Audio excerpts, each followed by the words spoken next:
bag session. This week we're going to take a sort of a detour from where we were the last time talking about Legion. We're actually going to start talking about control application because it's come up in a number of different contexts and folks have been curious about understanding how it works. And so what I want to do is start off with just a quick example of how control application actually works in practice.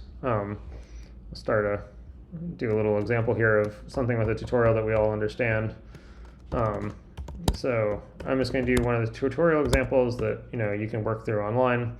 I've pre-built this one. This is the multiple partitions example, which is effectively like a simple 1D stencil.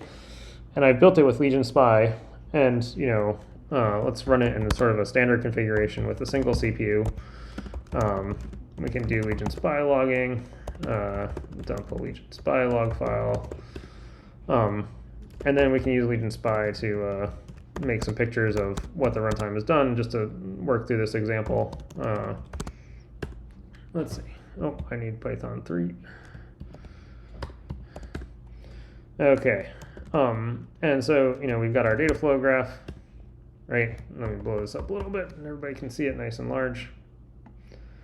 Right, so this example is pretty simple. There's an initialized field task, right? Index-based task launch. There is a index-based task launch to perform a stencil computation on the different fields of this region. We read the ghost zones. We write into our local copy of field 1, and then there's an individual task, a check task here at the end that actually checks that we got the right result across the whole entire region. Right, some deletion ops and stuff like that. And we've talked about what these inner close ops are as summary ops, before, although they're going to become much more important today when we talk about control application.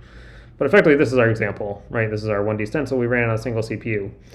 Now, I've effectively enabled a mode here where if we run this particular example with control application, what we'll actually do is we're actually going to control replicate the top level task. So let's see what happens if we'll run this with 4 CPUs in this particular mode with control application.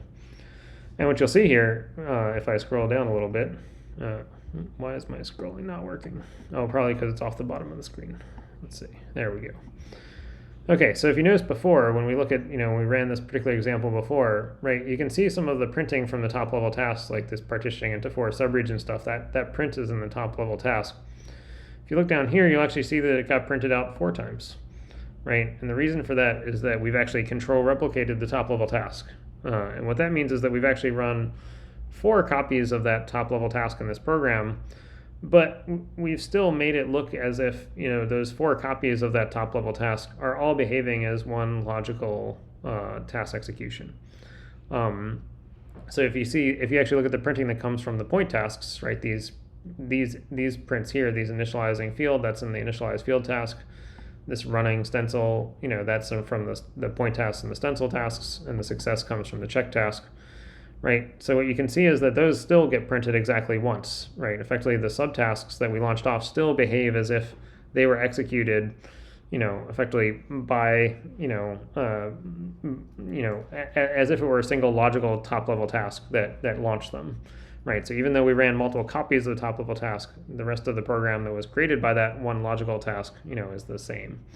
And we can actually confirm that. So if we actually run our Legion Spy, analysis again, to print out stuff, what you'll see here is that you'll actually see that there's several copies of the logical analysis for this top level task, right? You can see it's making the data flow graph for the top level for shard 0, for shard 1, for shard 2, for shard 3.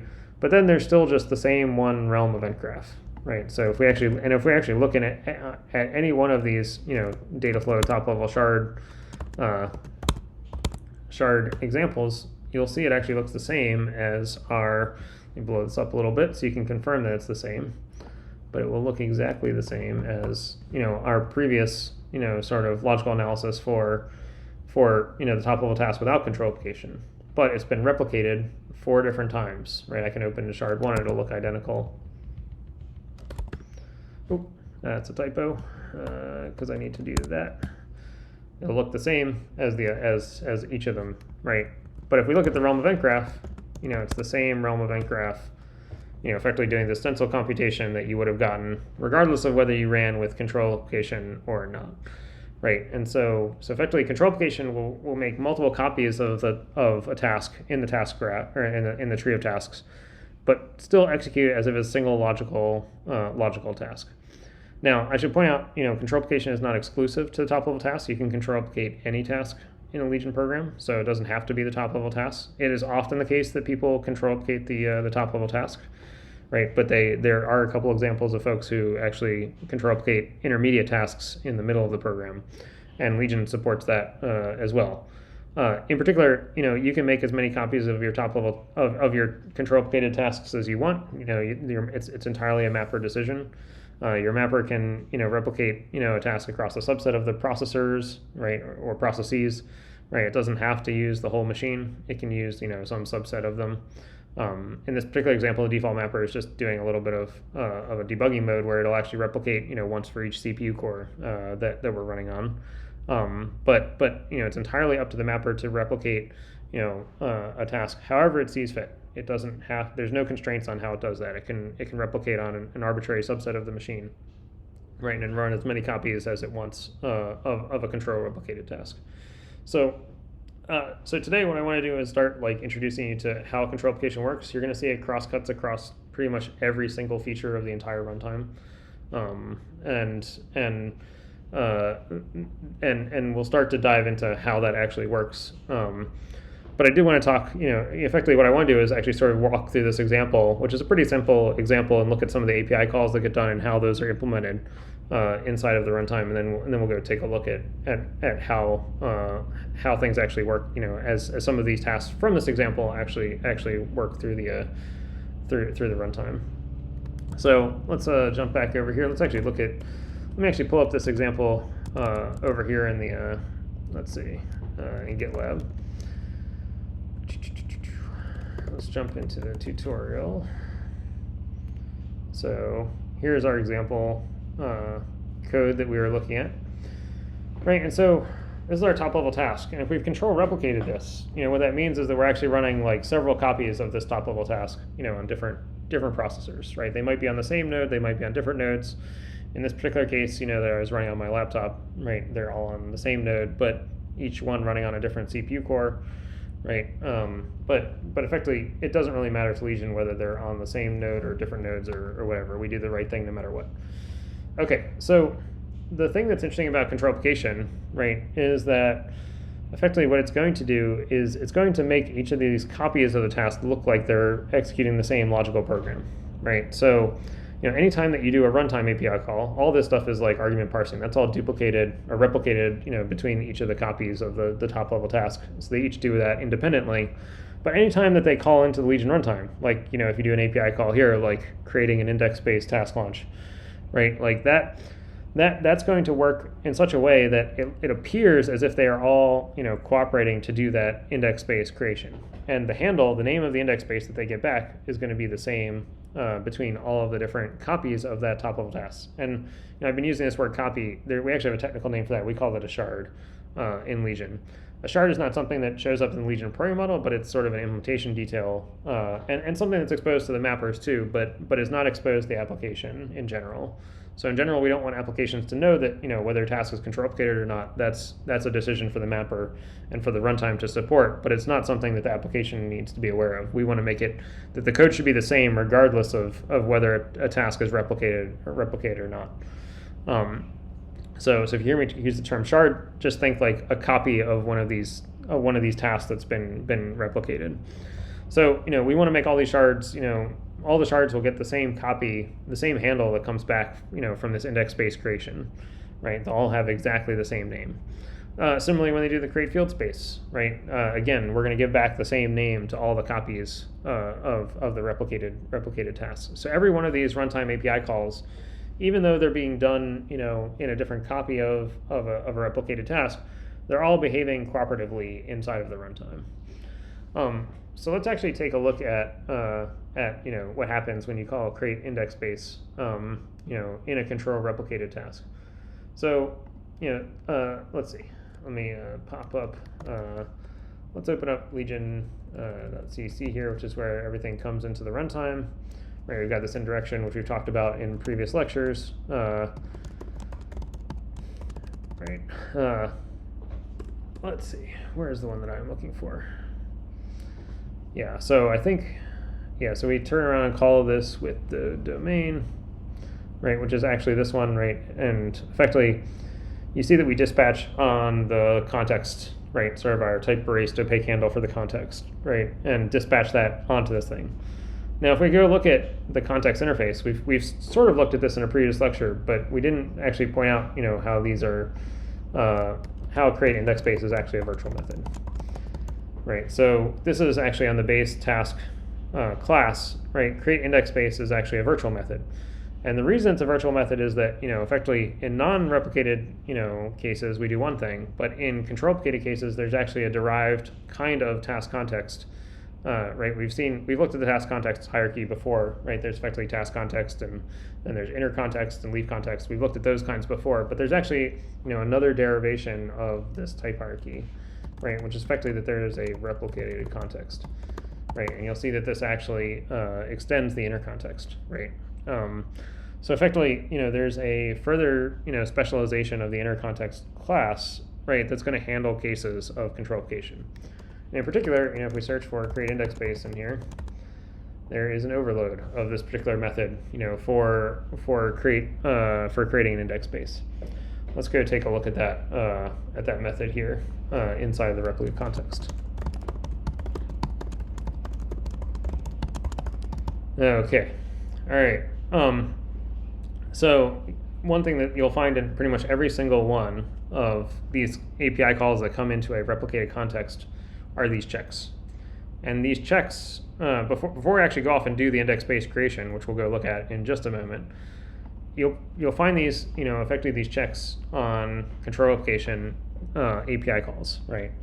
And the reason for that is that we actually, the user has to make us a promise. When they actually do a control replicated, execution of a task, they have to promise us that effectively that it's okay to replicate that task variant, right? And that guarantee comes with a promise that they will do the same order of runtime API calls with the same arguments, across all of the copies of the application, or sorry, of the task, right? And what that means is that they can't do things like branch on the result of a random number generator, right? Something like that would be a violation of allowing the task to be control replicated, right? So, they actually have to mark their tasks as safe for replication, and that includes promising that you're not going to do things like branching on results of random number generators. It also means that you probably shouldn't iterate over data structures that have non-deterministic caches, or are keyed by things like pointers and stuff like that.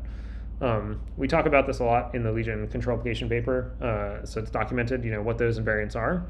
But in the spirit of test but verify, the runtime also has a mode to check that the application is abiding by the invariants of control application. So in every one of the API calls that come into the replica context, there is a check to see if they've violated this invariant. And now by default, these checks are actually off, right? So you can see in this loop here, there's a test for whether the safe control application checks are on, right? And by default, these are off, so the branch predictor will optimize these away pretty efficiently, right? In the case that they're not, we'll quickly bypass this loop and go off and actually do the work.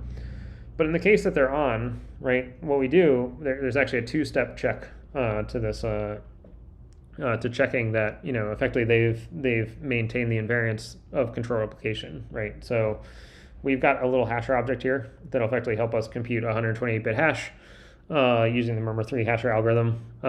And what that does is effectively we hash, the name of the API call being done and all of the arguments that get passed in to this particular API call, right? And then we'll actually do sort of a check, and I'll reduce between all of the different shards to confirm that they've all got the same hash value, right? And effectively, if they've all got the same hash value, then we can modulo hash coincidences, right? Conclude that they've passed in the same arguments across all of the different shards and maintain the invariance of control application, right? And if that's the case, we quickly break out of the loop. If we fail, that test, what that means is that one of these values was actually different. We'll actually go back around this loop a second time and actually confirm that, and actually help tell the user exactly which argument, to this API call was different between the different shards. And that way users get very precise feedback of how they've violated the control location invariance. But you'll see this loop right here, with a hashing of all the arguments and stuff, on pretty much every single one of these control application calls that we do. And that's our way of checking that the user has abided by the correct invariance of control application. And, as some of the folks in the Ligue team will probably tell you, they've violated control application invariance a couple of times. The most common case from Python is that, Python now has, the semantics of sets has changed several times. And I think as of Python 3, sets now are unordered based on the hashing function that they use. And for security reasons, Python uses different hashes on different runs, right? So if you've got multiple interpreters, running in different nodes, right, they've each got their own hash function for hashing things into a set. And then, when Ligue iterates over a Python set, right, sometimes it ends up causing, runtime API calls to be done with different arguments in different orders, and that violates control application, right? And so the runtime picks that up. It gives you a very precise error message saying, you did these particular API calls in the wrong order, and a nice backtrace, and usually that's sufficient to allow folks to go clean up the problem. But yeah, you'll see something like this hashing, of arguments pretty much everywhere. It's off by default, but effectively we do have a mode for checking that you abide by the invariance of control application. All right, so now we can see, we actually can go do the work for creating this index space. So it calls create index space replicated, which is down here. There's a couple different things going on here. So in order to hide the latency, right, I told you that we have to return the same index space name, right, to each of the different shards, right, the copies of the replicated task, right? And in order to hide the latency of generating these names, Legion actually sort of pre-generates a few names for every kind of resource ahead of time. So we have a data structure that actually, this pending index spaces data structure that effectively stores a couple of exchanges of these names that has been done in advance for when applications actually need to do this computation. This little branch right here actually handles the initialization part. So the first time you do an index space call, you actually pay for the latency. But then for all later index space creations, we'll have pre-generated some number of handles ahead of time with the anticipation that you're probably going to use them. And we'll actually have pre-generated the names of the index spaces and exchange them between each of the different shards. So the way that we do that exchange is with one of these Legion collective operations. And so, one thing that you'll see, this value broadcast, let me just give you a pointer to where that is. We'll probably talk about these in a little more detail. I'm going to jump into the Legion replication.h header file. If we actually look at this value broadcast, you'll see that this is effectively a way to broadcast a particular value, some number of bits between all of the shards in a replicated task, right? And it's templated on the type of the value you're broadcasting. But it's an instance of this broadcast collective. If we search for that in here, you'll see that this is an instance of the shard collective class. And so what is a shard collective? A shard collective is effectively just the common base class, for effectively all the kinds of collective operations that we have to do between shards inside of a control replicated task in order to get our work done. And the nice thing about these is they're all asynchronous, and effectively you can kick them off and have them run in the background and then synchronize with them later. And Legion sort of knows that they're, all the participants are the participants inside of your sharded or your replicated task that you're doing. All the shard, there's always going to be one participant for each shard in your replicated task. There are lots of different variations of this shard collective class. Like we saw that there was the broadcast, common version, and then there's also there's also the all reduce, there's the all gather version, which is another common base class, and then there's also there's the gather collective as well. And then there's for each of those are abstract base classes. They all support different, methods for doing the kind of patterns for doing, broadcasts and gathers and all gathers. And then there's lots of different, collectives down here that support lots of different things associated with control application. And we're going to encounter more of these throughout our time here. but as we discuss control application more, but effectively they all come from this one base class. And I should also mention just briefly, I'm going to sort of hand wave at this a little bit. The order in which effectively there's a way to generate, the equivalent of tags for these, collective operations, and that is just the order in which they're created, from these different shards. And so, effectively that creates the tags that the runtime uses to do the rendezvous between these value broadcast things, and it's how they can execute sort of asynchronously in the background. And each context does its own tag matching effectively to align up the broadcast messages and stuff between the different shards. I'm not going to show you how that's implemented today, but effectively, for those of you who've used collective operations before, these are very asynchronous, non-blocking, communicator-free, collective operations that you can, create on the fly and have them run in the background, and then, get the results when you want them.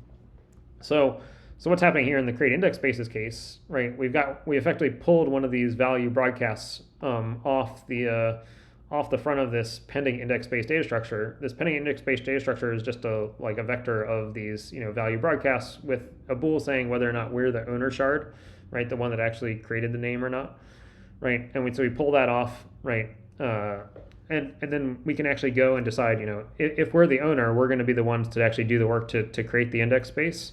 Right. Otherwise, we're just if we're not the owner, we're going to be just getting the value for the name of the index space, and we can sort of synthesize the name of the index space from the the handle that we get out of the broadcast, right? And then we can do sort of our local work, in both cases to effectively signal that that we've done the local work on our node to actually do the creation of that index space, in the region tree data structure and stuff like that, right? So whereas in a non-replicated case, just one node would have done this, right?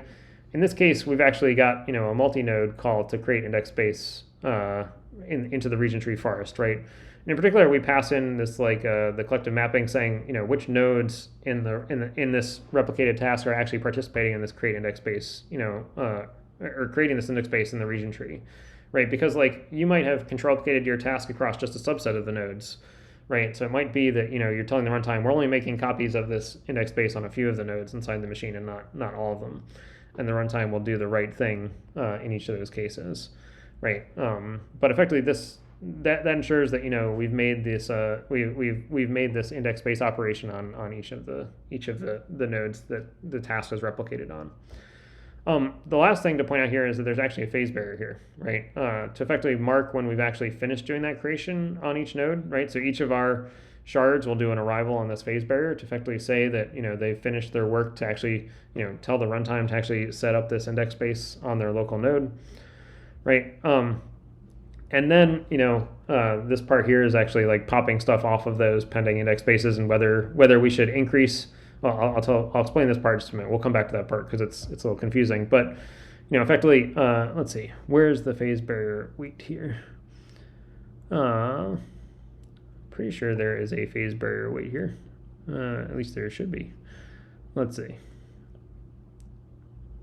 I might need to come back. Oh, that's right. You don't actually need it in this case, right? Because the creation barrier gets passed into the index-based creation. So effectively, this index-based node doesn't actually require a blocking weight on this creation phase barrier here, because effectively we set it as the precondition for the index-based object being ready on each of the different nodes, right? So effectively we don't actually have to wait for that here. But what that creation barrier does is it guarantees that nobody will try to access the metadata structure for this index space until it's been created on all the different nodes. And that's not done until each of the shards has arrived on their copy of the phase barrier and so forth. Let's see. This part is the same as if you were running in a non-replicated context. Effectively, it's just saying we made the name of this index space in this context. That's exactly the same as when we looked at index space creation, a prior lesson for non-control replicated stuff. This part here actually helps us detect whether or not we're hiding the latency of doing the name exchanges for the creation of phase barriers. So effectively, there's a check to see if on a prior instance of getting a name for an index space, if this call to wait or to get the resulting event of the exchange had already triggered or hadn't triggered yet, that means that we weren't hiding the latency well enough. And so that means we're going to double the depth of the number of outstanding names that we're going to try and have in flight to try and hide that latency a little bit better. So that way we can make sure that we're never really trying to block the execution of these shards waiting to do a name exchange, right? Because all the shards have to get back the same name, right? And so if we detect that we're not actually hiding that latency, then we double the depth of our buffer, right, to effectively increase the number of pending names that we've got outstanding so that we can hide that latency, because we don't really want shards blocking waiting to create names. That's just inefficient. We want things to appear to be as asynchronous as possible, and so we'll double the depth of the number of names, right? And then we can effectively there's some cleanup here, or if we need to increase the size of the pending buffer, right, either we double it or we just add one new entry and start the next name exchange. We clean up our collective because we're done with it. And we can pop it off the front of the queue, right? And then we give back the same handle between each of the different shards. And so that's an example of how like an API call inside of Legion, to actually create like a resource like an index space, right, actually works across each of the different shards. And it makes sure that they all behave logically as if they are one task. But collectively they're cooperating to do the creation of the index space, metadata structures on different nodes, and so forth, with a minimal amount of communication and synchronization, to make things as asynchronous as possible. Are the collectives Yep. for that actually trade data, are those also implemented with phase barriers? No, they are actually done using point-to-point messages, asynchronous point-to-point messages, using realm metatasks and stuff like that. Mm-hmm. Okay, because I just Yeah. thought that barriers have an ability to do collectives. They do some but, reduction. Yeah, exactly. So like realm phase barriers, and I think the realm folks are actually they're moving to try and get rid of that. I think that was a feature that Sean had added, to the realm phase barriers, where you could effectively realm phase barriers are nominally mostly control centric, right? Effectively, you can arrive on them, and then when all the arrivals have been done, then they've triggered, right? But there is a mode where you can do a reduction to them, and then get back, like once all the arrivals have been done, they return the reduced value of everything. The semantics that we need for collectives, for like the shard collectives in Legion, are much more, they need to be much more flexible than just doing a reduction. Like you could see, we're going to need to do some broadcasts and some gathers and some all gathers and stuff. And so we don't really rely on realm phase barriers for doing that. We roll all that ourselves, with our own sort of shard collective operations. We do still rely on the phase barriers for this fine-grained, like, making sure that resources have, making sure that like all the shards are done doing something. Anything that's control centric only that doesn't involve any data passing will still use phase barriers because they're much lighter weight and more efficient. But for anything where we need to pass data, we go back to the shard collectives and roll our own with our own one point-to-point asynchronous one-sided, messages. So. Mm-hmm. Yeah. And I imagine those are some sort of broadcast tree or yes. something like that. Yeah, exactly. So if I jump back over here, just a brief digression. Let's see, where is the... Yeah, so effectively, the way to think of this is that, a broadcast collective is implemented using a broadcast tree between the shards, right, of the replicated task. So one of these shards, there's an origin shard, and it can, send a message to all of the, other shards outside of itself. Right, and effectively this is the abstract base class, so it has methods for, effectively these are abstract base, or this is an abstract base class. You can override this, with the pack and unpack collective methods and implement those however you want, right? So you can package up any data and broadcast it out to any other shard inside the machine, right? The gather collective is effectively, a reduction from all of the shards down to a single target shard, right? And so effectively, again, like, you can see these pack and unpack methods are virtual or pure virtual, so you can override those and, pass down any amount of data down to one shard that you need to have from all the other shards, right? And then all gather collective is effectively, an all-to-all kind of thing, where you can do an exchange. You can make it an all reduce pretty easily. Like, I don't actually make a separate all reduce version of all gather, right? But you could easily do a reduction as part of like the pack and unpack methods. Right, and that's done with a butterfly network, based on the number of shards, to make that efficient, right? And actually I should say, yeah, it's done with a butterfly network, although like there's this, template parameter here, the in order method, right, which effectively says whether you can get multiple arrivals or not. If you can actually support multiple arrivals, in your butterfly network, where like, if a message from a later stage arrives earlier to your node, you can actually fold it earlier, then we'll do that. If you set in order to false, if you set in order to true, then the butterfly network will look like a very strict butterfly network where you get, you'll handle the arrivals in order and stuff like that. But again, like there's the pure virtual pack and unpack method, so you can effectively put whatever you want into this collective operation and have it do whatever reductions or sending or receiving of data that you want. Does that make sense? Yep. Yeah, makes sense. Yep. Just the barriers don't have enough capacity to support. Realm phase barriers are not sufficient to handle all the stuff that we need to do. In fact, like if we search down, like if I just scroll down here through this, there's a zillion different types of collective operation that we do today. I think there's probably on the order of about like 50 of them right now that we do to handle all the different functionality of control application, although they're all instances of one of these three kind of base classes, either a broadcast, a gather, or an all gather.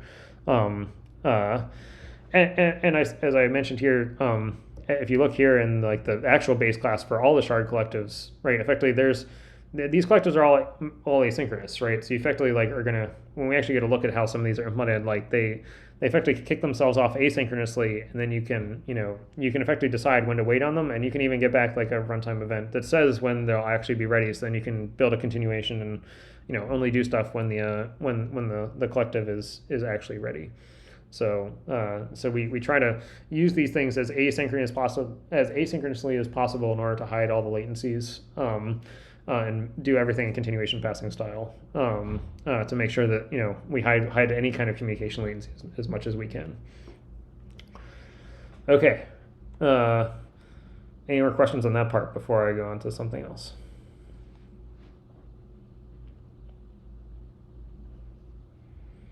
All right.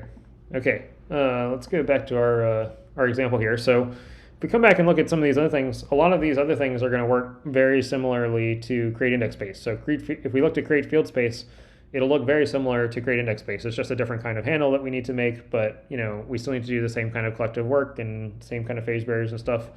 Create logical region also looks very similarly. Here's another create index space call.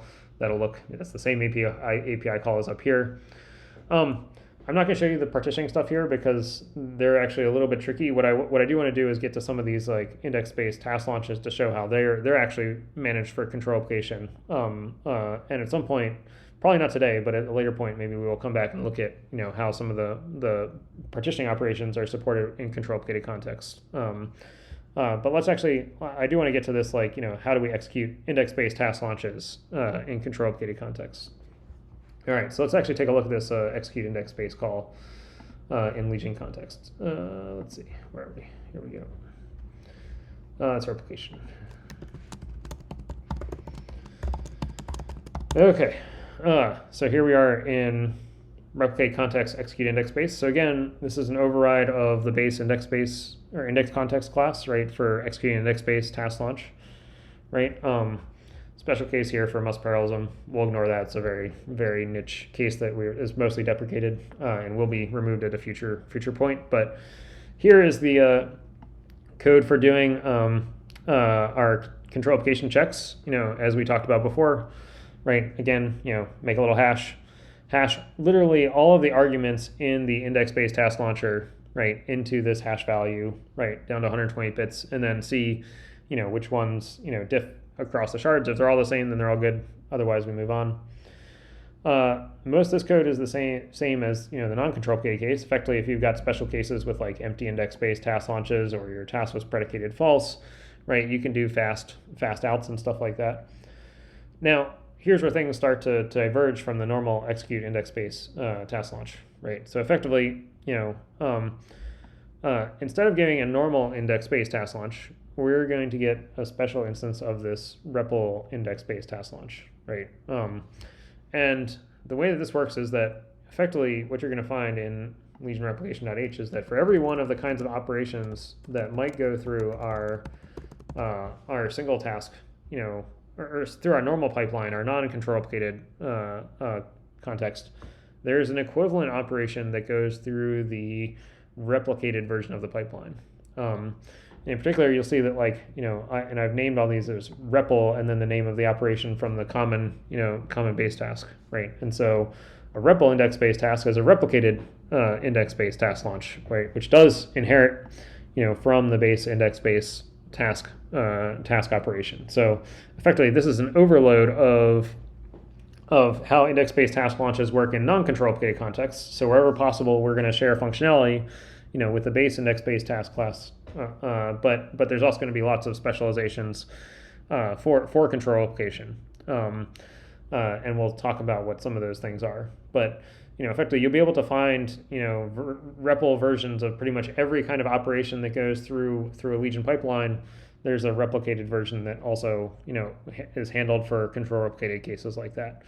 So we're going to look at some of these methods today. Some of the other ones we'll probably need to look at later. But just having in your mind that for everything that exists in the normal Legion runtime, there's an overload of that for control replication. And this is where I talk about cross-cutting, because lots of things have to overload for control replication, because there's lots of subtle differences as you move from a normal executed context to a control replicated context.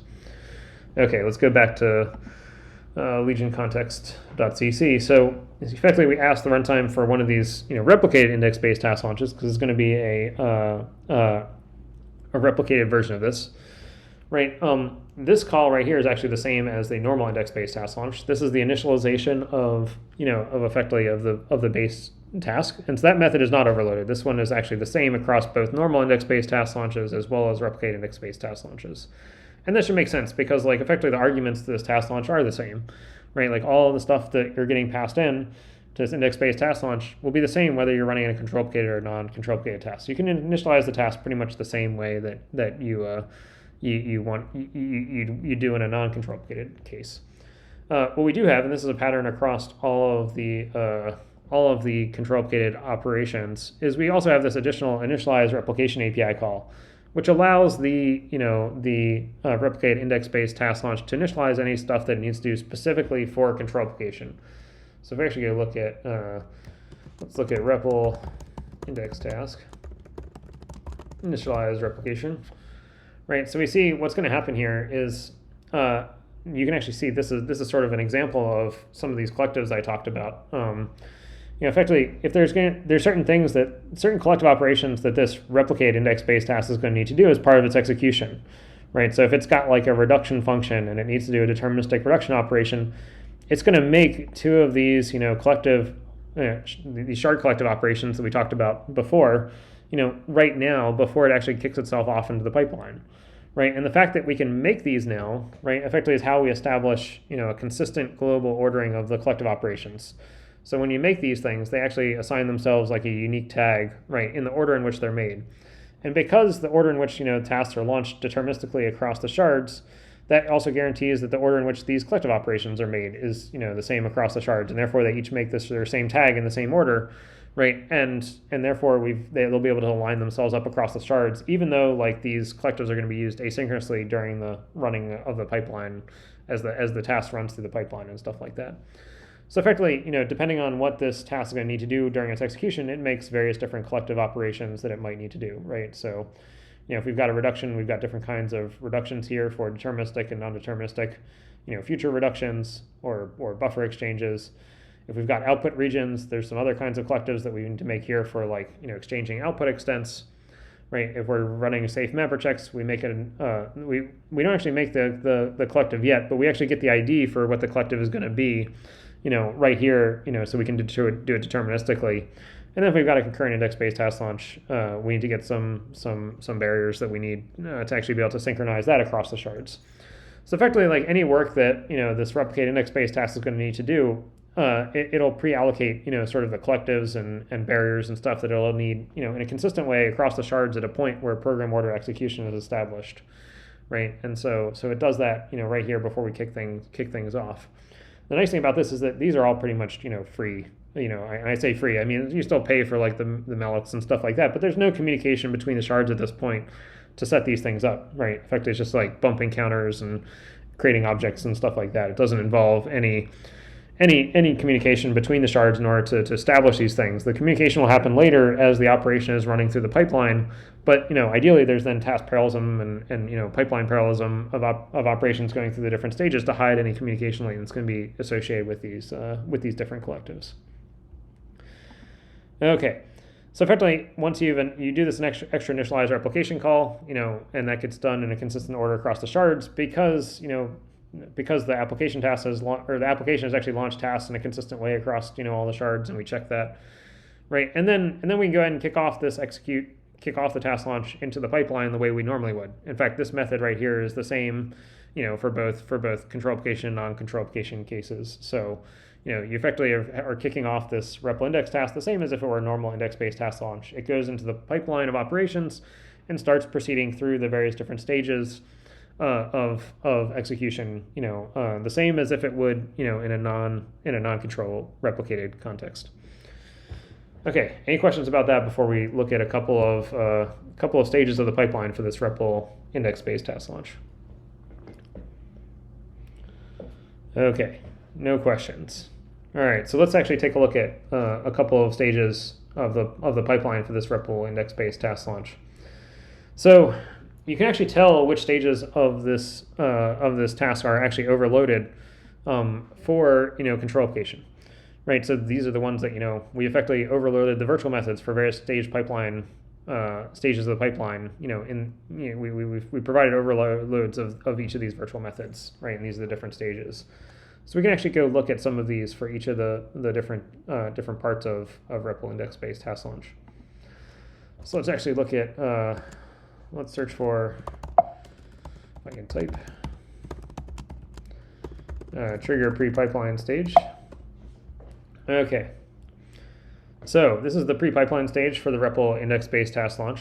And the most important thing that we are going to do during the REPL index-based task launch is we are going to ask the mapper, something that's specific to control application, we're going to ask the mapper to select what we're going to call the sharding function for this replicated index-based task launch, right? So replicate an index-based task launch, right, effectively is making lots of point tasks, right, to effectively, create a bunch of point tasks at the same time that are all going to run the same task.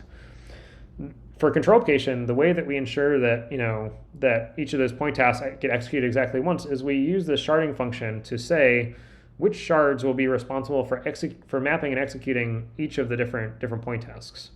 So like some subset of the shards, or at least for every point task, at least exactly one shard will be responsible for mapping and executing that particular point task. Now the runtime does not select this sharding, right? Because that is actually a very application specific thing. It's really a function of like what the mapper wants to do to actually decide, which one of for each point task, which one of the shards is going to be responsible for executing or mapping and executing that particular task. So we allow the mapper to actually pick that. In fact, let's actually take a look at the mapping API here very briefly. And if I search for select sharding functor, here's the version for tasks.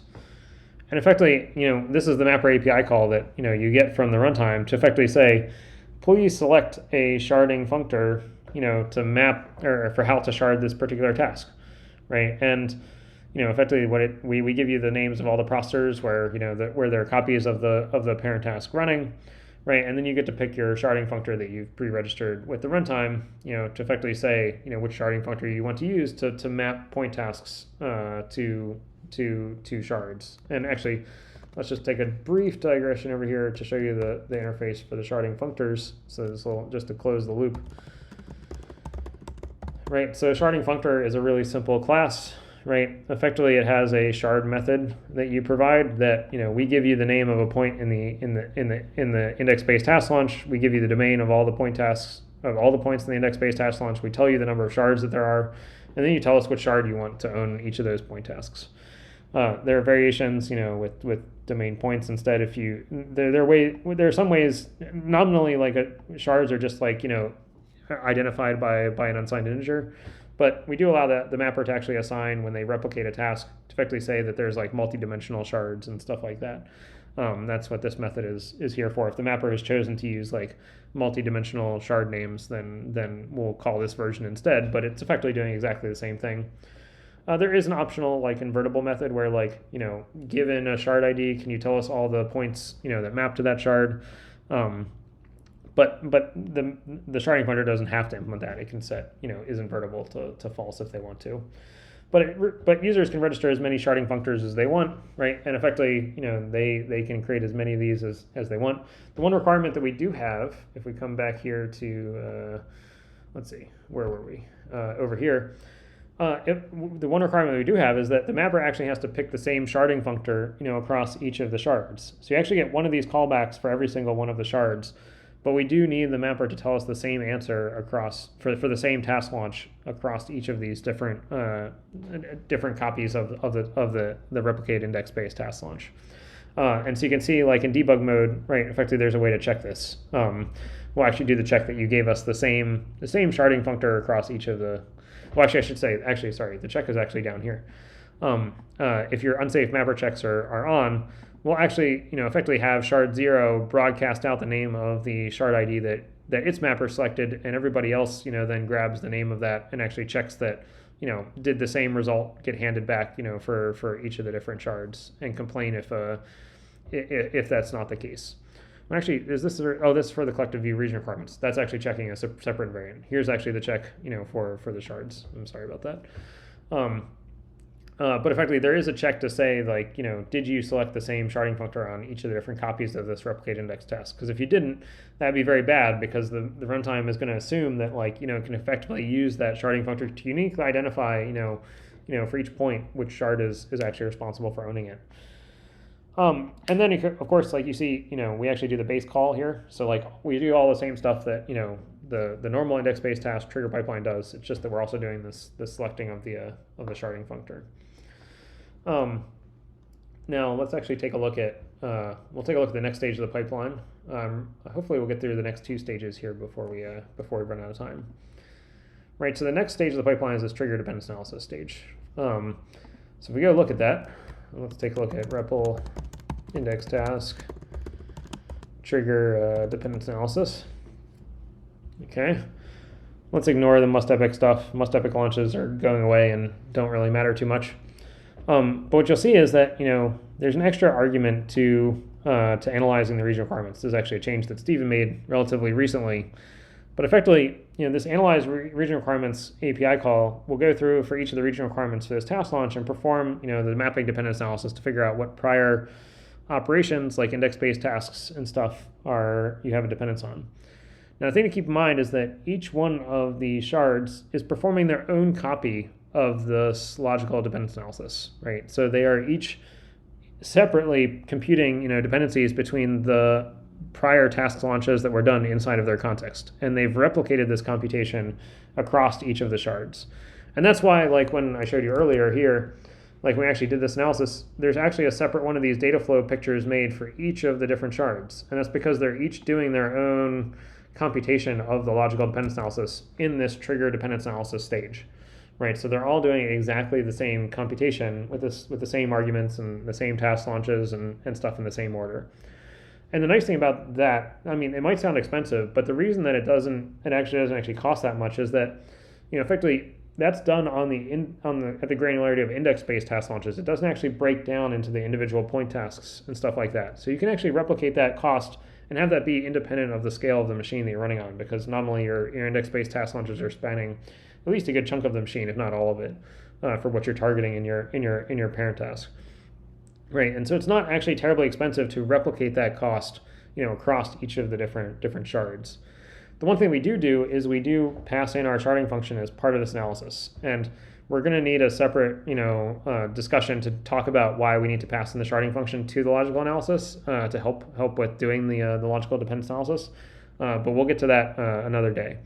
But the important thing is that, like, the rest of this method, where you actually do the logical dependence analysis, is going to be exactly the same as the non-control replicated case, modulo having this extra sharding functor and sharding space arguments get passed in.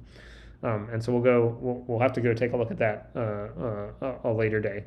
But the rest of this method, trigger dependence analysis is pretty much exactly the same as what you would see in the non-control replicated version of an index-based task as well.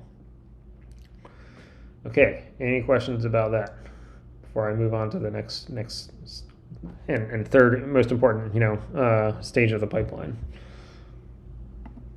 Okay, no questions. Let's take a look at trigger ready, which is the next stage of the pipeline. Okay, REPL index task, trigger ready.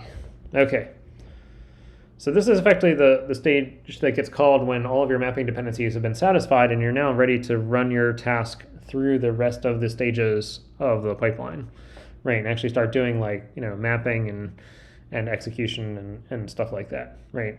And this is the stage where the sharding functor actually will start to differentiate things for control application.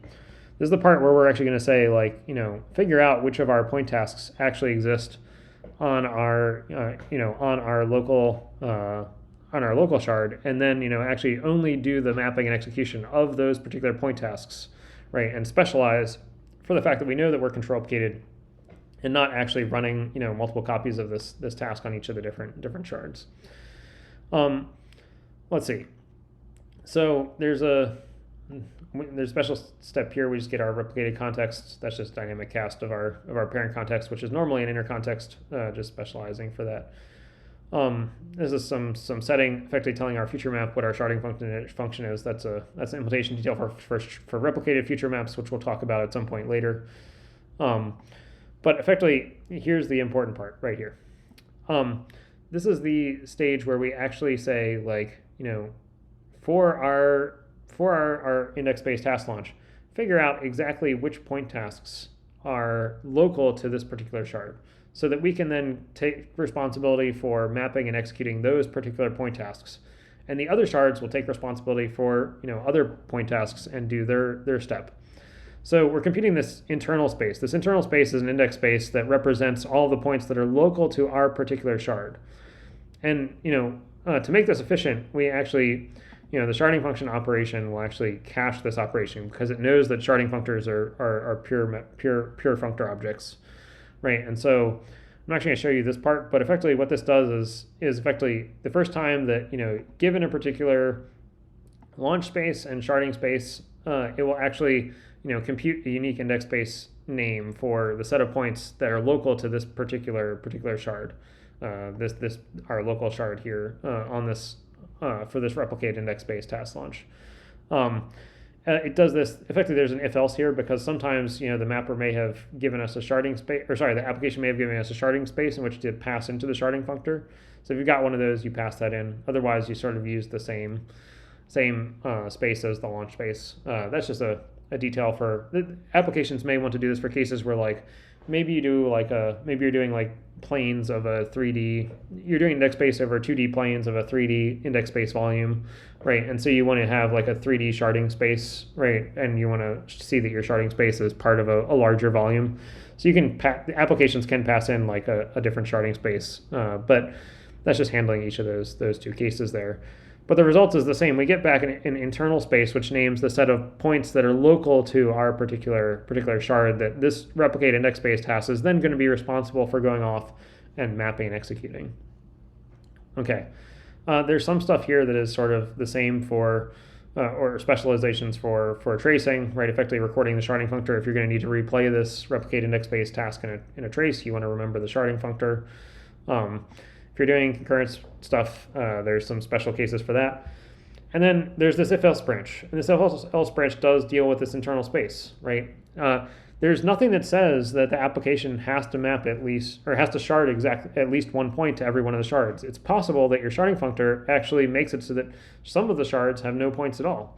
And some of the shards do have some points, right? And so if we have a case where our local shard hasn't been assigned any points to map, we actually have to go through and effectively clean up our operation, right? And so what this path here is effectively doing is finishing up this replicate index space task launch because it had no points that was assigned to it by the sharding functor that the mapper picked to actually clean itself up. And so it goes and finishes any other sort of collective operations. It does its arrival for those, right? It sets up marking that we finished executing and running all of our children operations and stuff like that, because there's not going to be any point tasks that continue through the pipeline to actually like do the callbacks that would normally have occurred, for actually running this index-based task launch. So there's effectively like a cleanup path here, for the case where we don't get assigned any points.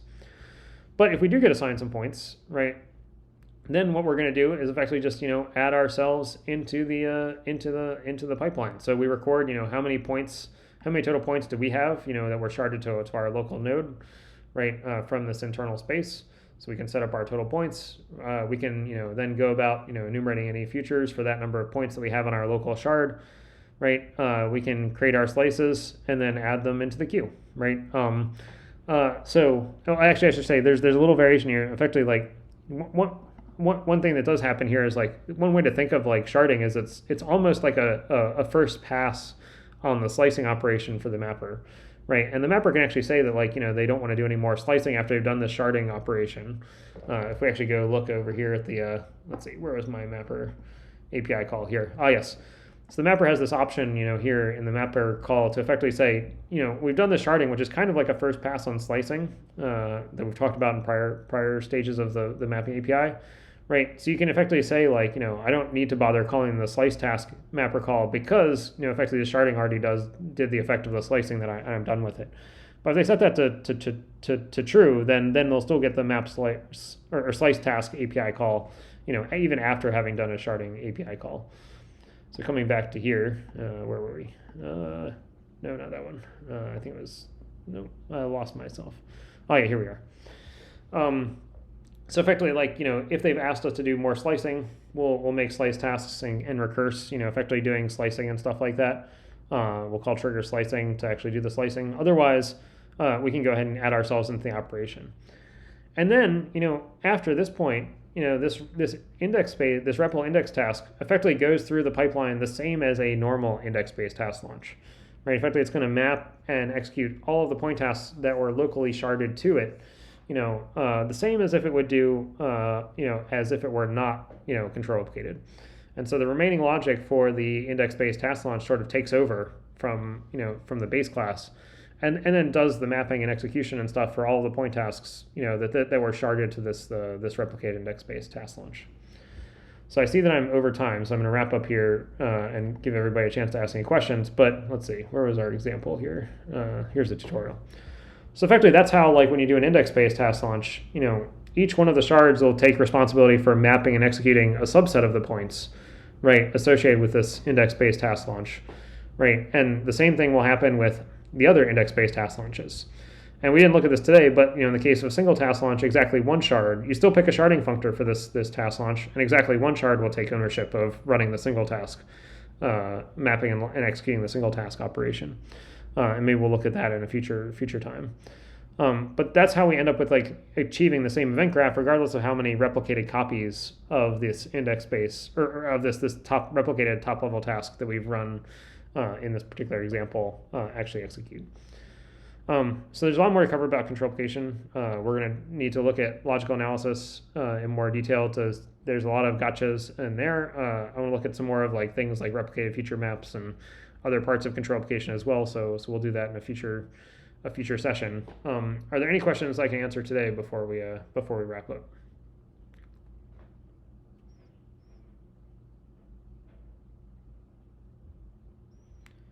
No questions. Must have been well explained. Okay. All right. Yeah, I would be curious to understand the dependence analysis, but I think you just mentioned you'd be doing that in a later talk. We're definitely going to go talk about there's some specializations to the logical dependence analysis that are specific for control application.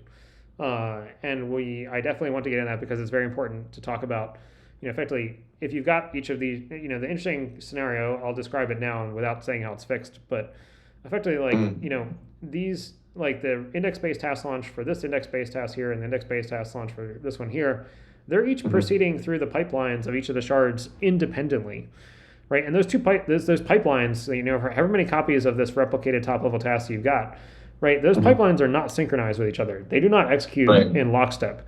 And so, like, you have to make sure that, like, any point tasks that are being mapped and executed by this task launch, and are sharded to one shard that are then, and then you've got tasks down here that depend on, point tasks that were run through a different shard up here, you need to make sure that those have mapping dependencies between them in a safe way.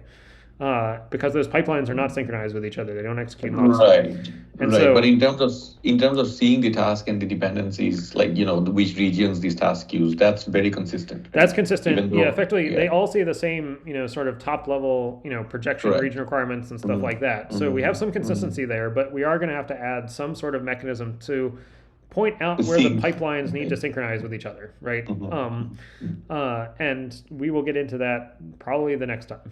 But because there's no synchronization between the pipelines of the different shards. They can all sort of run asynchronously as much as they want, modulo where we have to put in the correct synchronizations to make the right stages of the pipelines hook up across the shards. So yep. Right. Makes sense. Yep, and that'll be next time. So that's the problem, and we'll have to talk about the solution later. Right.